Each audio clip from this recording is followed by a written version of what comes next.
하나님이여, 우리에게 감사가 넘쳐나게 하옵소서. 찬송가 400장으로 하나님께 찬송을 올려드리겠습니다.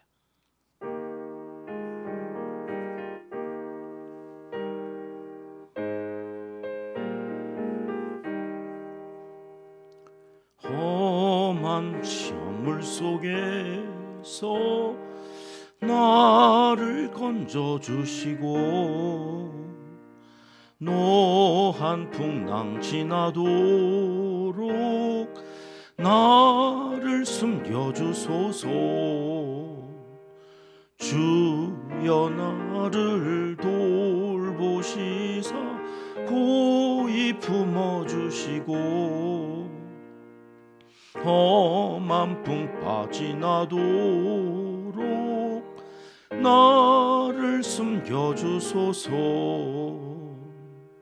권세 능력 무한하사 모든 시험 이기고 풍랑까지 다스리는 주님 앞에 비오니 주여 나를 돌보시사 고이 품어주시고 험한 풍파 지나도록 나를 숨겨주소서. 죄악길에 빠진 이 몸 캄캄한데 헤매며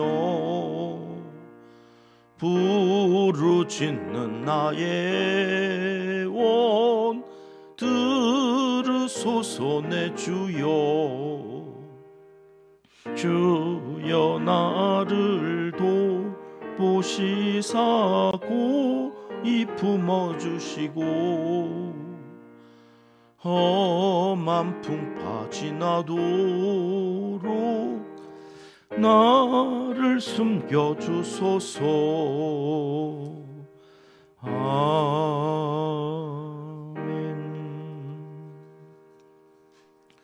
이 새벽 주시는 하나님의 말씀은 스바냐 1장 1절 말씀입니다. 함께 읽겠습니다. 아몬의 아들 유다 왕 요시야의 시대에 스바냐에게 임한 여호와의 말씀이라. 스바냐는 히스기야의 현손이요 아마리아의 증손이요 그다리아의 손자요 구시의 아들이었더라. 아멘. 또 새로운 책이죠. 스바냐서입니다. 나훔, 스바냐. 뒤에 나오는 학개나 스가랴, 우리에게는 익숙하지 않은 이름들입니다만 하나님께서 이 선지자들을 통해서 하시는 메시지는 이사야 이후로 선지자들에게 하셨던 그러한 맥락하고 계속 같이 이어져 가는 그러한 말씀이어서 이 정경에 포함이 되어져 오늘 우리에게 소개되고 있는데요.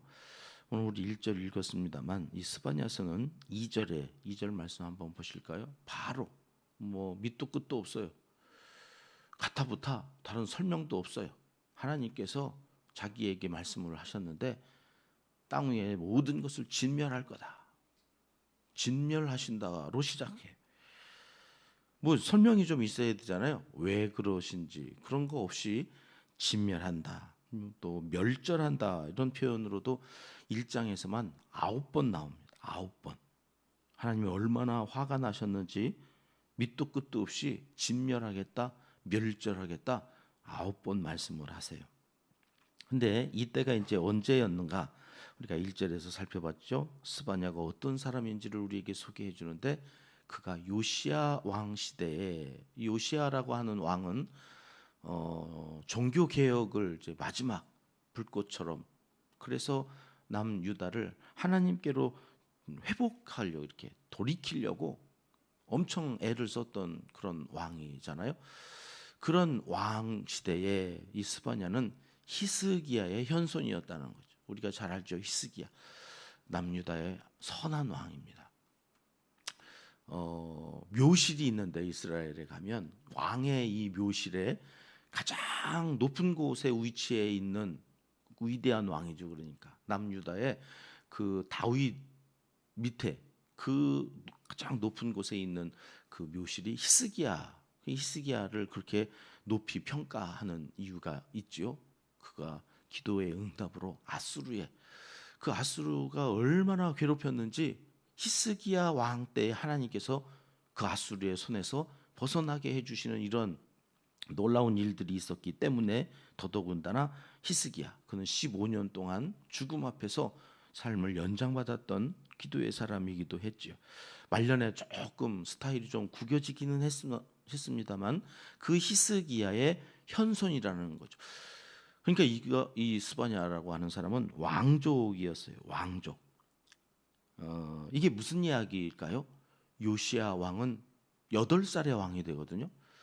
8살의 왕이 되어서 이 왕으로서 그 역할을 감당해야 되는데 무슨 철학이 있었겠어요? 신념이 있었겠어요? 8살짜리 왕이 되어질 때 요시야는 그 앞에 아몬이라고 하는 할아버지는 누군가요? 므낫세. 므낫세는 몇 년을 통치하냐면 55년. 역대 왕 중에 아스 왕이 인신제사를 시작하면서 가장 악한 왕이었는데 그거를 갱신한 왕이 므낫세예요. 아스는 회개하지 않고 죽지만 므낫세는 말년에 회개를 하면서 그가 하나님 앞에 다시 돌아오면서 인생을 끝내서 조금 다릅니다만 악을 행한 것으로 치면 시간적으로도 아스는 16년이지만 므낫세는 55년. 그리고 아스보다도 더 큰 악을 인신제사를 포함하여서 모든 땅에 유다의 곳곳에 산당을 세워가지고 바알을 섬기게 하는 악한 왕이었어요. 그 아들 아몬도 2년 통치하는데 아버지를 따라서 57년 동안 남유다가 예루살렘 성이 온통 우상을 숭배하는 땅으로 전락하고 말았던 시절에 8살짜리 이제 왕이 57년의 어둠을 뚫고 왕이 된 거예요. 그는 어떻게 종교 개혁을 할 수 있었을까? 그것을 풀어주는 답이 여기 스바냐서인 거예요. 그러니까 왕족이니까 거침없이 왕과 함께 다과도 하고 식사도 하고 그럴 수 있었던 능력이 있었어요. 힘이 있었어요. 그러니까 그가 왕 앞에 갈 때 하나님께서 그에게 들려주신 말씀이 오늘 우리가 살펴본 2절, 너네 멸절되어지고 진멸할 거다. 그런 말씀들이 이 요시야 왕에게 스바냐를 통해서 전달되면서 비교적 어릴 때니까 순수하잖아요. 그 말씀이 그냥 이렇게 들어왔던 거죠. 그래서 우리 이 땅 하나님께서 진멸하지 않으시려면 어떻게 해야 되지? 그래서 예루살렘 성전을 수리하기 시작하는 거죠. 청소하기 시작하는 거죠. 하나님 계신 성전부터 내가 다시, 그래서 청소하다가 발견한 책이 율법책이었잖아요. 그래서 그 율법책을 바탕으로 유월절 절기를 회복한 왕이 요시야 왕이죠. 이 모든 일들이 어떻게 해서 되어졌다고 성경 신학자들은 이야기하냐? 스바냐가 다짜고짜 나타나가지고 진멸할 거다.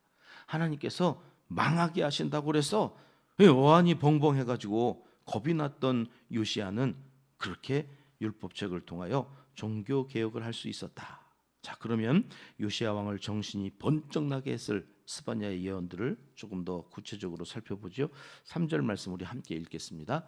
내가 사람과 짐승을 진멸하고 공중의 새와 바다의 고기와 거치게 하는 것과 악인들을 아울러 진멸할 것이라. 내가 사람을 땅 위에서 멸절하리라. 나 여호와의 말이니라. 성경 신학자들은 이 스바냐 1장 1절 자기 스바냐가 누구인지를 소개한 뒤에 이 진멸한다고 하는 2절과 3절은 창세기 1장과 7장을 설명하고 있다, 이렇게 해석을 해요.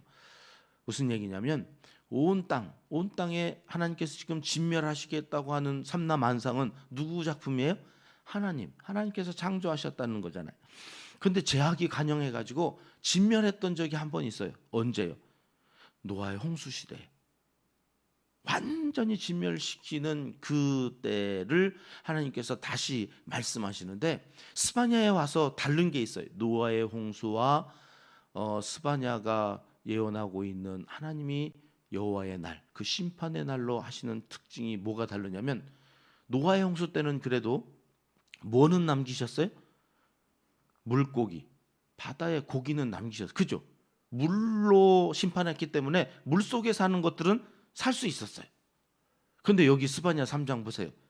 공중의 새, 땅의 짐승들 다 진멸하는데 무엇도? 바다의 고기도, 물고기까지 완전히 진멸시키겠다. 노아의 홍수보다도 더 큰 심판이 스바냐서에 나타나고 있어요. 왜 이렇게 하나님께서 심판을 그렇게 물고기까지, 이제는, 그때는 물고기는 남겨놓으셨는데 야, 이제는 물고기까지 완전히 진멸하시겠다고 그러시나. 4절로 가볼게요. 같이 읽습니다. 내가 유다와 예루살렘의 모든 주민들 위에 손을 펴서 남아있는 바알을 그곳에서 멸절하며 그 마름이란 이름과 및 그 제사장들을 아울러 멸절하며. 유다와 예루살렘, 예루살렘은 성전이 있는 곳이죠.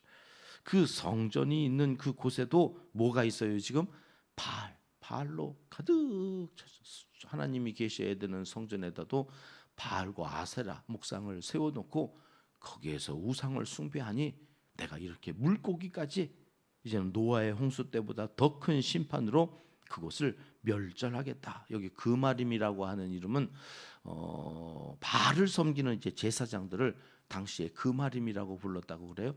그래서 아주 다 씨를 말리겠다 그렇게 말씀하시고 6절로 가보겠습니다. 같이 읽습니다. 여호와를 배반하고 따르지 아니한 자들과 여호와를 찾지도 아니하며 구하지도 아니한 자들을 멸절하리라. 이것 때문이죠. 하나님을 배반하고 따르지 않고 찾지도 않아. 그래서 멸절하시겠다. 이렇게 단단히 화가 나신 하나님 앞에서 그의 심판이 있을 그때, 반드시 있을 그날 우리는 뭘 해야 되는가? 7절부터 이렇게 말씀을 하세요. 주 여호와 앞에서 잠잠할지어다. 우리는 어떻게 살아야 되는가? 그 심판이 오면 모두가 이제는 이렇게 저렇게 핑계를 대고 합리화하고 자꾸 자기를 변론할 거라고 그러는데 하나님은 그러지 말라는 거죠. 예레미야, 당시의 예레미야 선지자도 그래서 바벨론이 이제 와서 심판할 때에 어떻게 하라고 그래요? 저항하라고 그래요? 애굽을 의지하라고 그래요? 아니면 잠잠히 잡혀가라고 그래요? 잡혀가라고 그래요. 그래서 잡혀갔던 왕이 여호야긴인데 그 여호야긴이 예수님의 족보에 나온다고요. 하나님께서 뭘 보시는가? 하나님의 말씀에 순종하는 자, 하나님의 말씀 그대로 그냥 단순해지는 거예요. 하라면 하고 가라면 가고 멈춰 있으라고 하면 멈춰 있고. 그러니 그 단순함이 믿음이에요. 믿음이 성장하고 믿음이 더 깊어진다고 하는 것은 생각이 많아지지 않고 단순해져서 하나님 앞에 그대로 기도하고 나아가는 사람. 바벨론에 저항하지 말고 애굽으로도 도망가지도 말고 그냥 잡혀가라. 이게 스바냐서에서는 잠잠히 그 하나님을 인정하고 그 하나님 앞에서 잠잠히 살아가는 거. 야, 여러분 이게 얼마나 힘든지, 그죠? 우리는 어떻게 해서든지 내가 뭔가를 막 하려고 그렇게 살아가는데 하나님의 방법은 그게 아니었다. 주권이 하나님께 있음을 인정하라는 거예요. 내가 이해하지 못해도 오늘 왜 이런 일들이 있는지 나는 납득이 되어지지 않아서 자꾸 이게 왜 그러냐고 하나님 앞에 묻지만 그것조차도 하나님 앞에서는 범죄가, 죄악이, 오늘 또 하나님 앞에서 겸손하게 살아가지 못하는 우리의 죄성 때문인지도 모르겠다. 경외와 복종의 마음으로 침묵하는 것이 최고의 믿음이요 신앙이라고 오늘 스바냐서를 통해서 하나님이 말씀하십니다.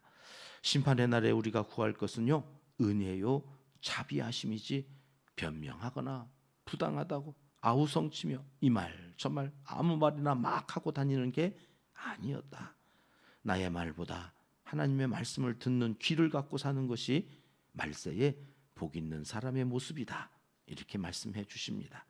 정리하겠습니다. 요시야 왕이요, 할아버지 므낫세와 아버지 아몬이 57년간 다 망쳐놓았던 나라를 다시 마지막 불꽃이 되어 산당을 회파하고 유월절 절기를 회복하면서 소망의 불꽃으로 타오를 수 있었던 것 한 가지, 스바냐 선지자의 말을 그대로 듣고 하나님의 마음을 잠잠히 살펴나갔기 때문이었습니다. 오늘 우리도 들려주시는 하나님의 말씀 꽉 붙잡고 하나님의 은혜를 구하면서 여호와의 날이 점점 가까이 올 때에 요시야처럼 시대와 나라와 우리 교회와 가정을 살리는 소망의 불꽃으로 타오르는 믿음의 사람들이 되어서 하나님, 오늘 또 우리를 기도하게 하셨사오니 감사합니다. 기도한 우리를 또 사용하셔 주실 줄 믿고 미리 감사합니다. 감사가 넘쳐나는 복된 한 날로 살아가시는 하나님의 사람들이 되시기를 이 새벽 하나님은 간절히 원하시고 계십니다. 기도하겠습니다. 하나님 아버지, 요시야 왕의 종교 개혁이 오늘부터 살펴보는 이 스바냐 선지자의 선포된 말씀으로 인하여 시작된 것처럼 우리도 하나님의 말씀으로 우리와 우리의 자녀들이 살아갈 이 시대의 마지막 소망의 불꽃으로 살아가는 복된 한날이 되게 하여 주시옵소서. 땅의 모든 것을 멸하시기 전에 한 번만 더 우리에게 기회를 허락하여 주시옵소서. 할머니 손잡고 나온 사랑하는 아이의 그 마음에 성령을 불어넣어 주셔서 비전이 자라고 이후 이 나라와 한국교회 기둥 같은 일꾼으로 세워져 가는 그날에 내가 할머니와 함께 새벽 성전에서 예배하여 하나님이 나를 이렇게 귀하게 사용하신다 간증하는 우리 현준이로 쓰임받게 하여 주시옵소서. 이제 못다한 기도를 주님 가르쳐 주신 기도로 하려오니 하늘에 계신 우리 아버지, 아버지의 이름을 거룩하게 하시며 아버지의 나라가 오게 하시며 아버지의 뜻이 하늘에서와 같이 땅에서도 이루어지게 하소서.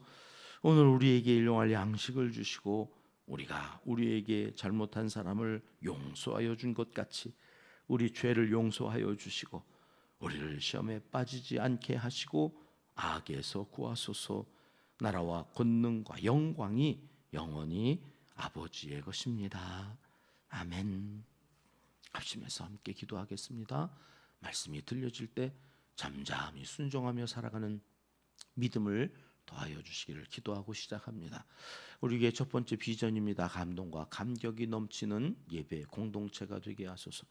나라와 한국교회의 지도자들을 위해서도 기도해 주십니다. 온 성도님들의 일터와 사업장, 생업을 위해서 월요일마다 기도하고 있습니다.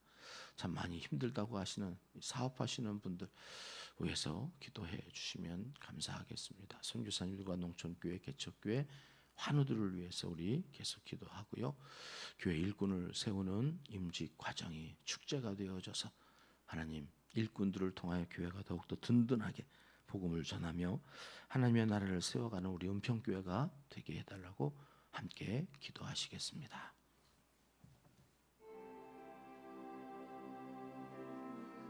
참 좋으신 우리 아버지 하나님,